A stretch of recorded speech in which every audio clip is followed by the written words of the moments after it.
Hello students. इस topic में हम लोग ग्रेविटेशनल कांस्टेंट के बारे में पढ़ाई करना शुरू करेंगे। तो जब मैंने न्यूटन्स लॉ ऑफ ग्रेविटी बताया तो मैंने F is equal to G m1 m2 by R square बता दिया, यानी कि दो बॉडी के बीच का जो फोर्स होगा वो मास के डायरेक्टली प्रोपोर्शनल होगा और उनके बीच के सेपरेशन के स्क्वायर के इनवर्सली प्रोपोर्शनल होगा। और ये जो जी था इसको मैंने कह दिया कांस्टेंट ऑफ प्रोपोर्शनैलिटी है, वो ग्रेविटेशनल कांस्टेंट कहलाता है।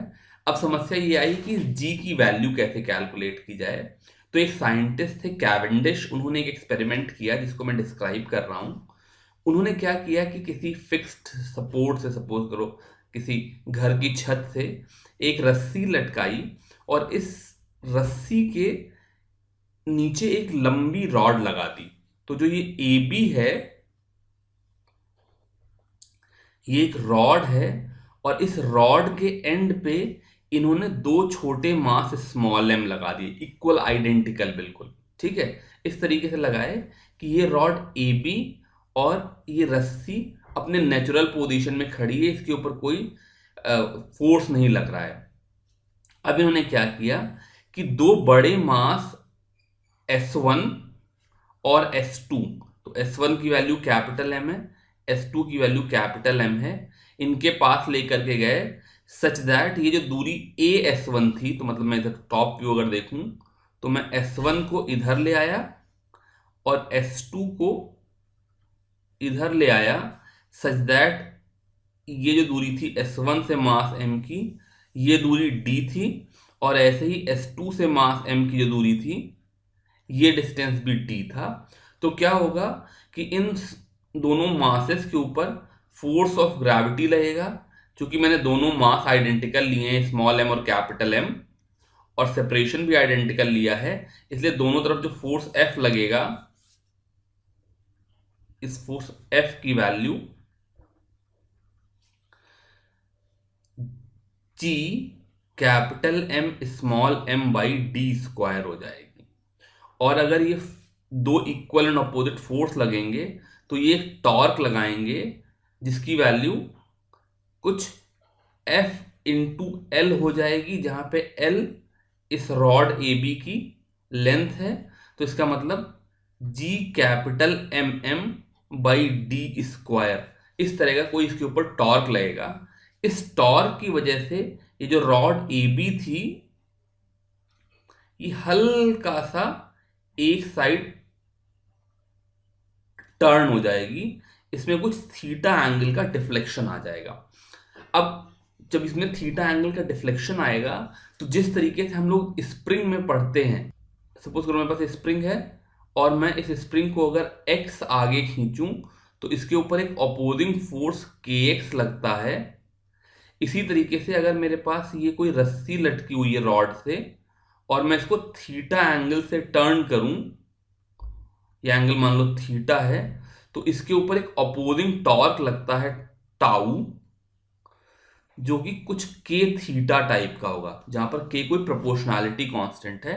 हम इसको रिस्टोरिंग टॉर्क कहते हैं। तो सपोज करो मेरे पास कोई रस्सी है और मैं उसको ऐंठूं, तो जो हम उसको टर्न करूंगा वो उस टर्न को अपोज करेगी और उल्टे डायरेक्शन में एक टॉर्क लगाएगी, और ये टॉर्क जो होता है वो उस कितने एंगल थीटा से मैंने टर्न किया उसके प्रोपोर्शनल होता है।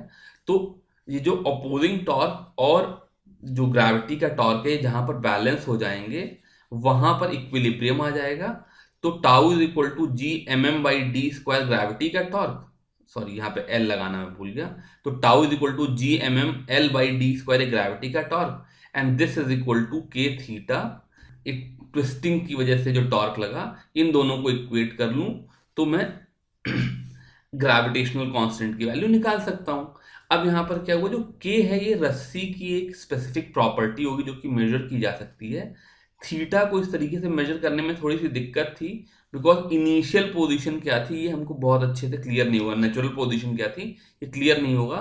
तो फिर अगली बार इन्होंने क्या किया कि जैसे S1 को इस साइड रखा था, S2 को उस साइड रखा था, अब पलट करके S1 को दूसरी तरफ कर दिया और S2 को इधर कर दिया। यानी कि इस बार S1 को यहां से उठा करके d दूरी पे यहां रख दिया और S2 को यहां से उठा करके d दूरी पर यहां रख दिया। तो अब क्या होगा, जो थीटा इधर टर्न कर रहा था उतनी ही रॉड एग्जैक्टली सेम एंगल से थीटा डायरेक्शन में ऑपोजिट डायरेक्शन में टर्न कर जाएगी। तो एक साइड से दूसरे साइड तक ले जाने के बीच में जो टोटल एंगल बना, इस एंगल को मैं 2 थीटा ले लेता हूं। यहां से थीटा की वैल्यू निकाल लेता हूं, के की वैल्यू तो वो जो रोप है उसकी प्रॉपर्टी होगी वो मुझे पता होगी, दोनों बॉडी के मास, लेंथ और डी स्क्वायर मुझे पता होंगे, और यहां से जी की वैल्यू निकाली जा सकती है। जब कैलकुलेट की गई तो जी की वैल्यू बहुत छोटी सी आई, इसकी वैल्यू 6.67 इंटू 10⁻⁻11 आई। ये तो मैग्नीट्यूड हो गया।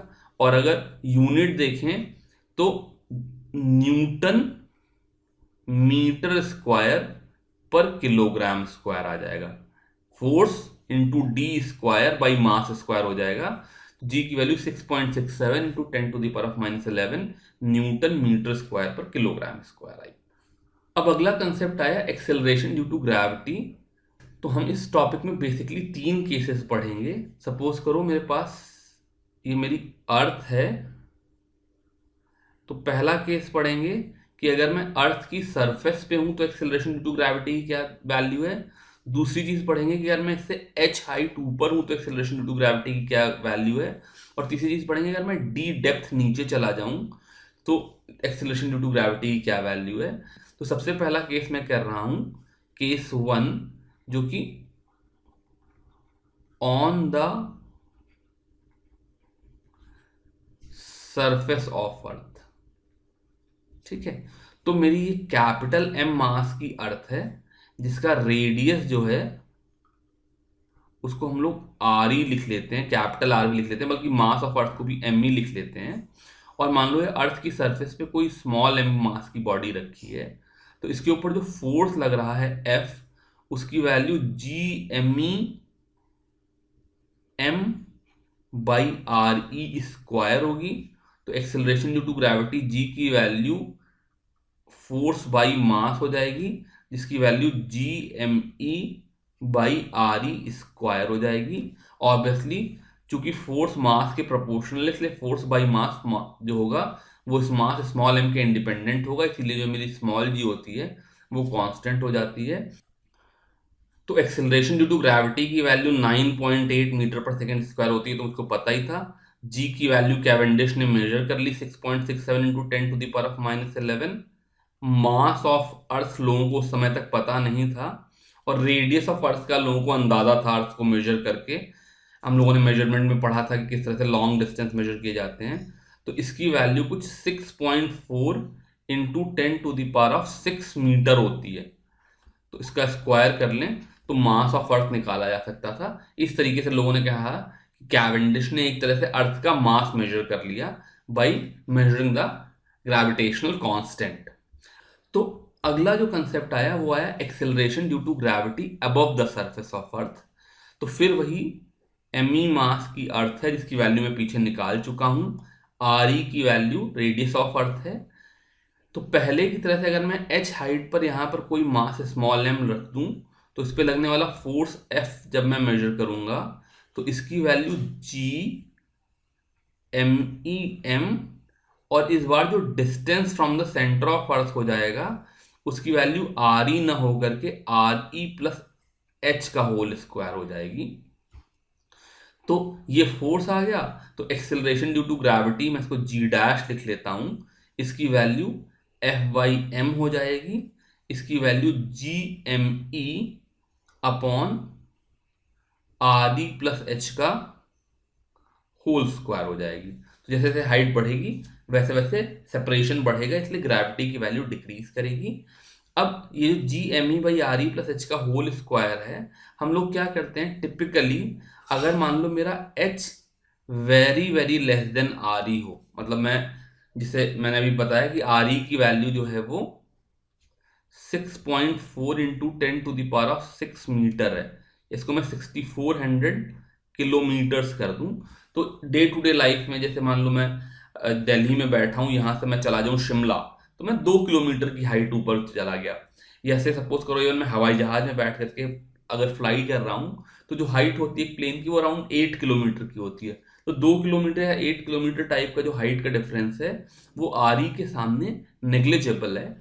तो अगर इस तरह के केस को मैं लूं तो मैं जी डैश को G M E upon R E square into R E square upon R E plus H का होल स्क्वायर लिख सकता हूं। ये मैंने इसलिए किया क्योंकि मैं जी डैश को जी के टर्म में लिखना चाहता हूं।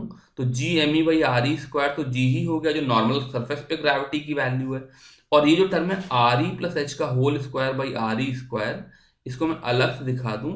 इसको मैं R E plus H upon R E की पावर -2 लिख सकता हूं, जो कि basically 1 plus H by R E की पावर -2 हो गया। यहां पर ये जो h अपॉन आर ई है, मैंने लिखा h is very very less than R E, इसका मतलब h upon R E will be very very less than 1। तो अगर मैं बाइनोमियल थ्योरम से इसको खोलूं तो इसकी value 1 minus 2h by R ई हो जाएगी। अगर मैं बाइनोमियल थ्योरम लगाऊं, इन लोगों ने मैथ्स पढ़ी है वो बाइनोमियल थ्योरम जानते हैं। तो अगर यहाँ पर अगर मैं बाइनोमियल थ्योरम से इसको एक्सपैंड करूं तो पहला टर्म हो जाएगा 1 माइनस 2h बाई आर ई, फिर H square by R E square, H cube by R E cube type के टर्म होंगे। लेकिन जो ये H square by R E square जैसे टर्म होंगे ये एच बाई आर ई के सामने नेग्लिजिबल हो जाएंगे, because H by R E की वैल्यू बहुत छोटी है। तो इस वजह से मैं G dash is equal to G into 1 minus 2h by R E लिख सकता हूं। अब मैंने देखा है कि कई बार बच्चों को इन चीजों को लेकर के, क्योंकि बाइनोमियल अप्रोक्सीमेशन मैंने लगा दी ना, तो लोगों को इन चीजों को लेकर के डाउट हो जाता है। तो हम क्या करेंगे कि G dash is equal to G into R E upon R E plus H का होल स्क्वायर, ये तो एग्जैक्ट फॉर्मूला है। और G dash is equal to G into 1 minus 2h by R E, ये मैंने डेराइव किया है।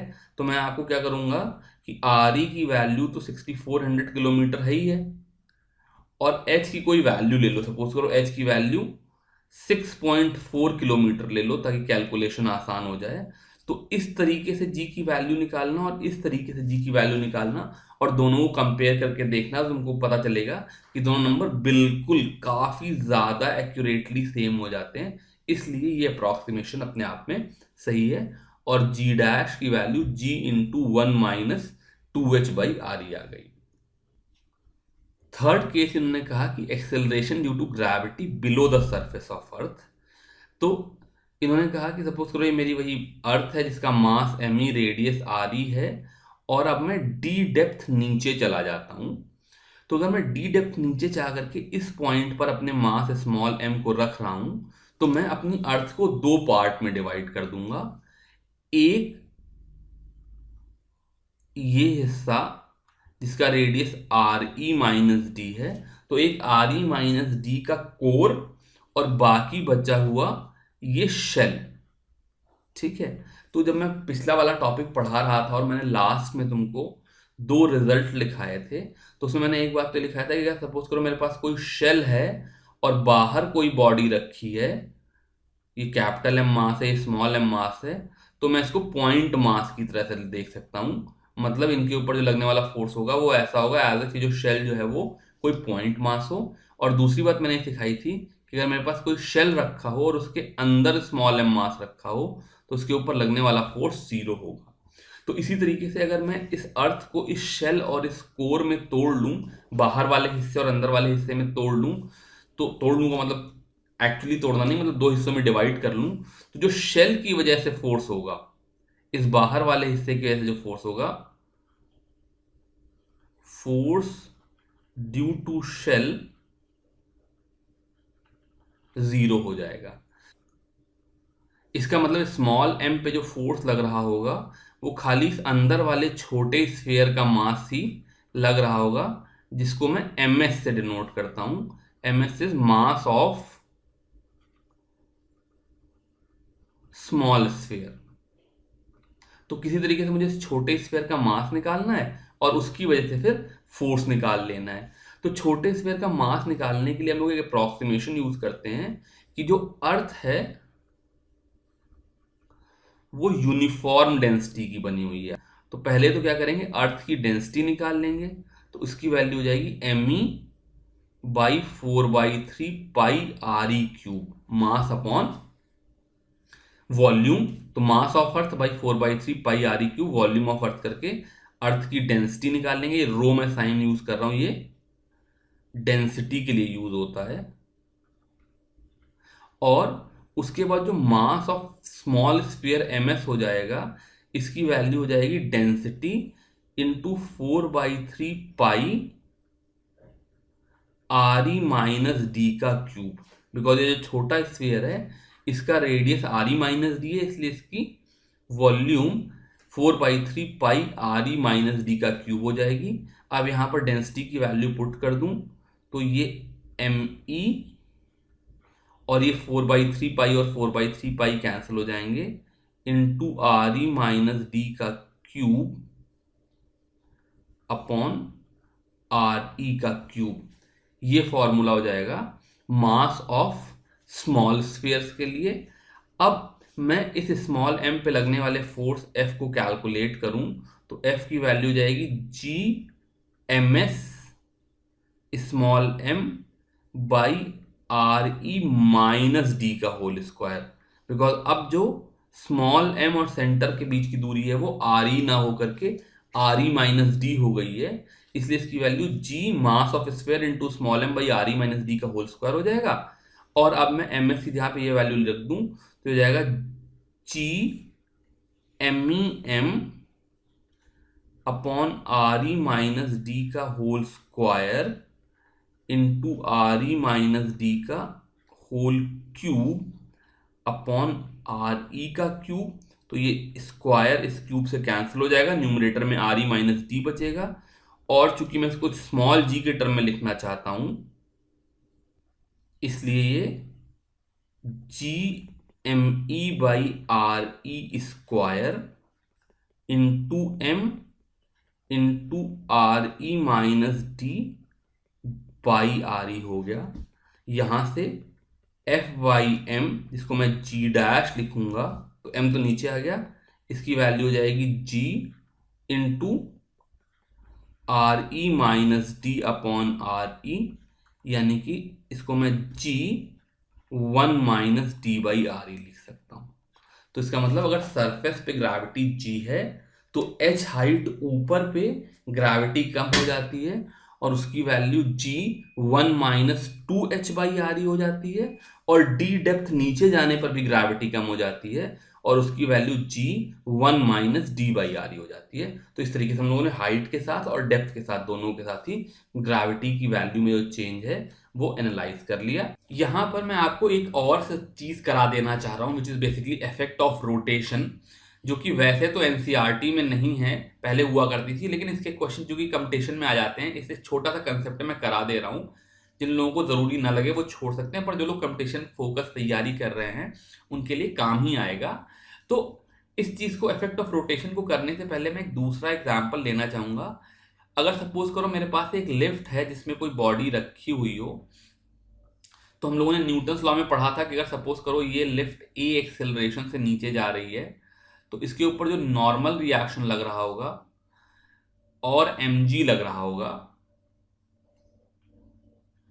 तो हम लिख देते थे कि mg minus n is equal to ma हो जाएगा, या नॉर्मल रिएक्शन की वैल्यू mg माइनस से हो जाएगी।